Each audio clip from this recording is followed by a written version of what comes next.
आप सभी का इस चैनल पर स्वागत है। आज मैं आपको एक ऐसी शख्सियत के बारे में बताना चाहता हूँ जिन्होंने अपना सब कुछ खो दिया लेकिन हिम्मत नहीं हारी। इस दुनिया में तकदीर और तदबीर दोनों का ही खेल होता है। किस्मत ने वो सब कुछ छीन लिया।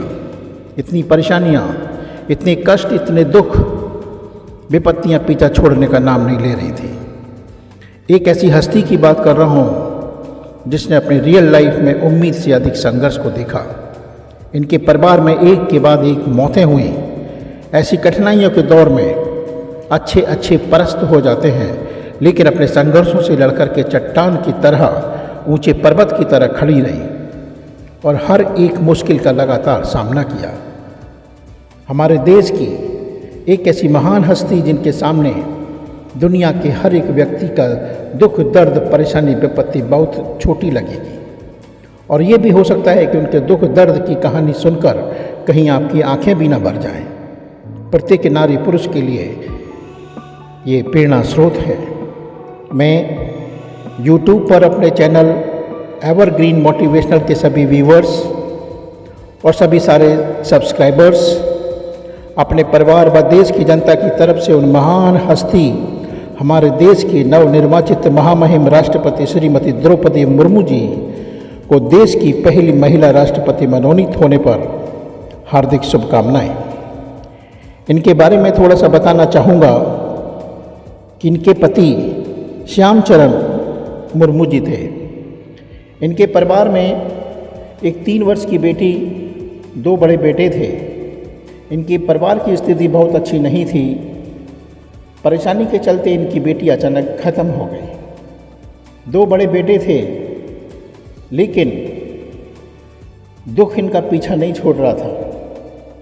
इसके चलते अचानक खबर मिली कि सन 2010 में उनके बेटे का अचानक एक्सीडेंट हो गया, जिसके कारण उनके बेटा, जिसका नाम लक्ष्मण मुर्मू था, वह भी ख़त्म हो गया। इतना बुरा समय आया कि वह बिल्कुल टूट चुकी थी, लेकिन दुख पीछा नहीं छोड़ रहा था।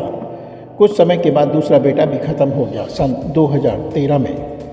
इतने संकटों के बादल आने के बावजूद किस्मत ने बहुत दुख पर दुख दिए, लेकिन द्रौपदी मुर्मू जी ने अपनी हिम्मत को नहीं हारा। वह हमेशा चट्टान की तरह खड़ी रहीं। अभी भी उनके नसीब में खुशी नहीं थी। कुछ समय के बाद उनकी माँ का निधन हुआ, फिर भाई का निधन हुआ, फिर इनके पिताजी का निधन हुआ, अंत में पति जी का निधन हुआ। इनके परिवार में कोई भी नहीं बचा। इनका परिवार पूरी तरह नष्ट हो गया था, ख़त्म हो गया था, बर्बाद हो गया था। इनके परिवार में केवल यही एकमात्र बची थी। इनका जन्म ओडिशा में मयूरभंज गांव है, जहां पर 20 जून 1958 को हुआ था। इतनी बड़ी घटना के बावजूद, सब कुछ खत्म हो जाने के बावजूद भी वह हिम्मत नहीं हारी, पर्वत की तरह खड़ी रही और अपने आप को बाउंस बैक किया और दोबारा से उठ खड़ी हुई। इन्होंने रामा देवी वुमेन यूनिवर्सिटी से ग्रेजुएशन किया। आज की तारीख में यह 64 वर्ष की हैं। सन 2002 से लेकर के 2004 तक मिनिस्टर ऑफ स्टेट उड़ीसा रही। 2015 से लेकर के 2021 तक झारखंड की गवर्नर भी रही। बेटी को पढ़ाने के लिए खुद शिक्षिका बनी और स्कूल, घर में ही इन्होंने एक स्कूल खोल दिया और एक शिक्षिका का बहुत ही बेहतरीन रोल निभाया। इतनी चुनौतियों के बावजूद ये पीछे नहीं हटी। इन्होंने पीछे मुड़ कर के नहीं देखा। हर परिस्थिति का डट कर के मुकाबला किया और अंत में डिप्रेशन में आ गई। डिप्रेशन के चलते ही इनके पति की मृत्यु हुई। उसके बाद में माउंट आबू में ब्रह्म कुमारी आश्रम में इन्होंने मेडिटेशन लिया, अपने आप को पुनः खड़ा किया और आज हम सब के बीच में फर्श से अर्श पर हैं। देश की सबसे बड़े पद पर आसीन हैं। भारत की प्रथम नागरिक हैं।